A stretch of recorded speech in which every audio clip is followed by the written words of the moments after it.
Selamat datang di Kamus Mancing. Halo, ketemu lagi bosku. Kali ini Kamus Mancing akan membahas 17 ikan yang wajib dirilis saat memancing. Yang pertama, ada ikan swordfish atau ikan todak. Ikan todak atau ikan pedang merupakan salah satu jenis ikan yang wajib dirilis dan tak boleh dikonsumsi. Mengapa? Menurut Frankie Terzoli, ikan todak memiliki kandungan merkuri yang sangat tinggi. Kandungan merkuri yang ada di dalam tubuh ikan ini tidak akan berkurang. Jadi, semakin besar dan semakin tua usia si ikan, kandungan merkuri yang ada di dalam tubuh si ikan pun akan semakin banyak. Selanjutnya, ada ikan eskolar atau ikan gindara. Ikan gindara atau yang kita kenal dengan sebutan eskolar memang memiliki daging yang sangat lezat. Selain itu, ikan ini juga mengandung zat lemak bernama gempilotoxin yang membuat rasa ikan ini semakin lezat. Namun bosku, ikan gindara ini termasuk salah satu ikan yang sebaiknya tidak boleh dikonsumsi atau dibatasi jumlah konsumsinya. Ternyata, daging ikan gindara yang dikonsumsi secara berlebihan bisa menyebabkan diare akut. Selain itu, zat bernama gempilotoxin yang ada di dalam daging ikan gindara juga bisa menyebabkan masalah pada usus jika dikonsumsi secara berlebihan. Kalau begitu, berapa banyak jumlah daging ikan gindara yang bisa kita konsumsi? Konon jumlah maksimal yang disarankan saat mengkonsumsi daging ikan gindara adalah 6 ons atau kurang dari itu. Jadi, saat mendapatkan ikan ini, lebih baik dirilis saja ya bosku. Kemudian ada ikan mahi-mahi atau ikan lemadang. Ikan besar yang berwarna hijau ini menjadi salah satu makanan yang digemari pecinta kuliner laut bosku. Ikan ini terbilang ikan yang langka, tapi kita harus berhati-hati karena ikan ini termasuk salah satu ikan yang harus kita hindari untuk dikonsumsi. Konon ikan mahi-mahi yang tidak disimpan dengan benar bisa memiliki kandungan racun yang bisa menyebabkan penyakit seperti alergi. Kandungan racun itu berasal dari asam amino histidin yang dipecah oleh bakteri. Selain menyebabkan penyakit seperti alergi, ikan mahi-mahi juga bisa menyebabkan keracunan histamin atau keracunan skrombroid. Ikan mahi-mahi yang mengandung histamin biasanya ada yang beraroma busuk dan membentuk seperti sarang madu saat dimasak. Tapi ada juga yang tidak beraroma busuk sama sekali.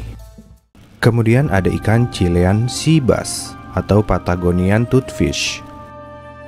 Chilean sea bass atau ikan kakap Chili merupakan salah satu ikan yang populer karena memiliki rasa yang enak, namun ikan ini dilindungi.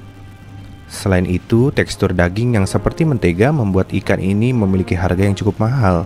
Meski mahal, banyak orang yang ingin mengkonsumsi ikan satu ini, padahal kandungan merkurinya cukup tinggi. Selain memiliki kandungan merkuri yang tinggi, ikan ini juga termasuk ke dalam ikan yang dilindungi karena pertumbuhannya yang lambat. Ikan kakap Chili ini biasanya ditangkap dengan menggunakan pukat harimau atau dengan long line fishing. Kemudian ada ikan orange rohi. Ikan orange rohi termasuk ikan yang tidak boleh kita makan. Ada dua hal yang membuat ikan ini tidak boleh kita makan, yakni keberadaannya yang sudah terancam punah dan kandungan merkuri yang ada di dalam ikan ini. Mengapa ikan ini terancam punah? Ikan orange rohi termasuk ikan yang memiliki usia panjang, namun proses reproduksi ikan ini termasuk lambat. Jika kita terus mengonsumsinya, bisa-bisa ikan ini akan hilang dari lautan secara perlahan, atau bisa jadi ikan ini akan punah. Lalu seberapa besar kandungan merkuri dalam ikan ini? Seperti yang sudah dibahas sebelumnya, semakin lama usia ikan, maka semakin banyak juga kandungan merkuri yang ada di dalam ikan tersebut. Konon, ikan ini bisa bertahan hingga 100 tahun. Jadi, bisa kamu bayangkan berapa banyak merkuri dalam ikan ini. Kemudian ada ikan tuna sirip biru. Ikan tuna sirip biru merupakan salah satu jenis ikan yang cukup banyak dikonsumsi. Rasa enak, kandungan gizinya juga tinggi. Namun, salah satu jenis tuna, yaitu tuna sirip biru, termasuk ke dalam ikan yang tidak boleh kita konsumsi. Mengapa? Ada dua hal yang membuat tuna sirip biru tidak boleh kita konsumsi. Pertama, ikan ini termasuk ke dalam hewan yang dilindungi. Bahkan pada Desember 2009, WWF memasukkan ikan tuna sirip biru ke dalam spesies hewan yang terancam punah, sama seperti panda raksasa, harimau, dan penyu belimbing. Kedua, kandungan merkuri dalam tuna sirip biru cukup tinggi. Jadi, jika ingin mengonsumsi tuna, maka konsumsilah tuna jenis lain. Misalnya ikan tuna albacore yang sering digunakan dalam tuna kalengan. Ketujuh, ada tilefish. Tilefish adalah jenis ikan besar lainnya yang mengandung banyak racun. Banyak restoran yang mengolahnya karena rasa daging filetnya sangat ringan dan rasa ikan ini juga seperti lobster. Tetapi tingginya kadar racun dalam ikan ini membuat banyak orang harus menghindarinya, terutama mereka yang sedang hamil atau menyusui serta anak-anak kecil. Jadi jika bosku menemukan ikan tilefish, lebih baik dirilis ya bosku. Kemudian ada bluefish. Ikan bluefish atau ikan biru adalah sumber protein dan asam lemak omega 3 yang bagus. Namun sayangnya ikan ini sangat terkontaminasi dengan pestisida, racun berbahaya, dan merkuri. Jenis ikan ini terkontaminasi oleh air tercemar yang meliputi bahan kimia pertanian, produk sampingan industri, dan obat-obatan farmasi yang mengalir ke danau dan lautan. Kemudian ada lionfish atau ikan singa. Lionfish memiliki banyak sekali julukan, diantaranya zebrafish, firefish, dan turkey fish. Hal ini dikarenakan lionfish mempunyai bentuk tubuh yang unik serta beraneka ragam warna yang membuat ikan ini sangat indah. Lionfish memiliki racun pada duri yang berada di bagian tubuh dan siripnya. Racun dari lionfish pada manusia dapat menyebabkan rasa nyeri, mual, muntah, demam, hingga sulit bernafas. Namun, efek racun dari ikan tersebut tidak berlaku pada ikan hiu yang sering memangsa lionfish. Di habitat aslinya, lionfish dapat bertahan hidup selama 5 hingga 15 tahun. Kemudian ada ikan toadfish. Populasi dari toadfish hampir dapat ditemukan di seluruh wilayah laut di dunia. Spesies ikan ini menyukai dasaran laut yang berpasir dan berlumpur, di mana mereka sering melakukan penyamaran dengan cara mengubur dirinya saat berburu mangsa. Dari segi penampilan, toadfish mempunyai mulut yang sangat besar, yang dilapisi kulit serta mata yang mirip dengan mata katak. Sedangkan lapisan lendir pada tubuh toadfish mengandung racun yang dapat menyebabkan iritasi pada kulit manusia. Kemudian ada pufferfish atau ikan buntal. Di Indonesia sendiri, pufferfish sering disebut dengan julukan ikan buntal karena memiliki kemampuan mengembangkan badannya seperti bola jika merasa terancam. Pufferfish memiliki zat paling beracun yang bernama tetrodontoksin yang terdapat pada organ dalamnya yang mampu membunuh manusia jika mengonsumsi ikan ini. Pufferfish mempunyai tekstur kulit yang sangat keras serta duri berukuran kecil dan memiliki panjang maksimal 90 cm. Kemudian ada stonefish atau ikan batu. Stonefish banyak berhabitat di perairan dangkal dengan iklim laut tropis. Spesies ikan ini sering hidup di antara celah-celah bebatuan, karang serta dataran yang berlumpur. Mereka dapat mengalirkan racun pada duri yang terdapat di bagian atas punggung yang mampu memberi efek yang sangat menyakitkan dan fatal bagi manusia. Pada banyak kasus, stonefish sering terinjak oleh manusia karena ikan ini memiliki bentuk tubuh yang dapat berkamuflase dengan lingkungan di sekitarnya. Kemudian ada ikan kolekan atau ikan raja laut. Ikan raja laut merupakan wujud asli ikan purba yang oleh kalangan evolusionis dianggap sebagai nenek moyangnya ikan modern dan sudah dinyatakan lenyap dari muka bumi sejak 70 juta tahun silam. Namun baru-baru ini ikan ini ditemukan di Indonesia. Ikan ini sangat dilindungi dan sangat langka bosku.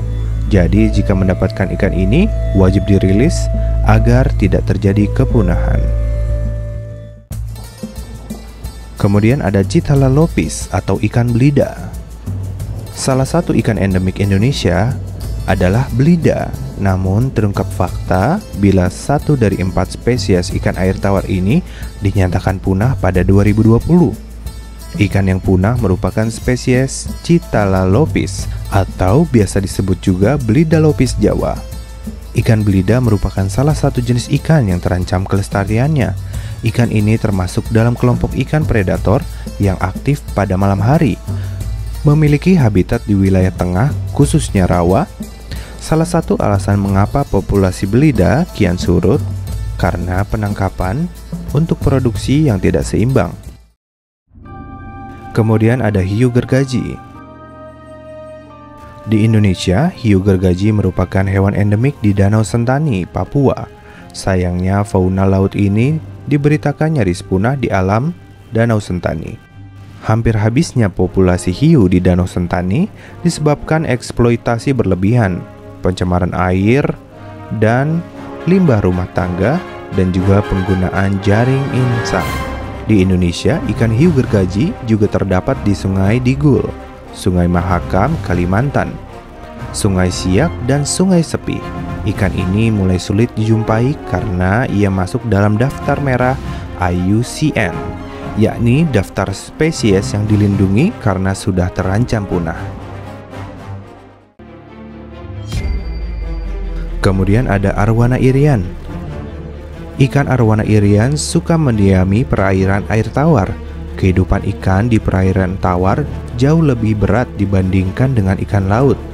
Kondisi perairan tawar rawan terhadap degradasi habitat dan pencemaran lingkungan.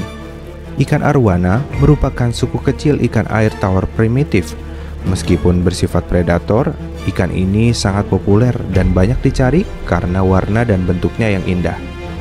Tingginya minat dan permintaan pasar menyebabkan harga ikan arwana meroket. Seiring dengan keberadaannya di alam yang terancam punah, ikan arwana irian sebagai jenis yang dilindungi. Ikan arwana irian statusnya dilindungi terbatas. Artinya perdagangan ikan tetap diperbolehkan secara hukum, tetapi arwana yang diperdagangkan adalah hasil penangkaran. Kemudian ada ikan terubuk atau long-tail shad.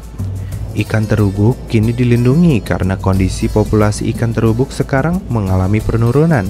Hal tersebut dimungkinkan karena penangkapan dengan menggunakan alat yang tidak selektif. Sejak dulu ikan terubuk yang banyak ditemukan di Kabupaten Bengkalis, Riau diburu banyak orang. Hal ini dikarenakan ikan terubuk ini banyak peminatnya untuk dijadikan bahan konsumsi, terutama telurnya. Akibat adanya penangkapan secara besar-besaran, ikan terubuk saat ini menjadi salah satu ikan langka di Indonesia. Dari hasil kajian, saat ini populasi ikan terubuk hanya tinggal 200.000 ekor saja.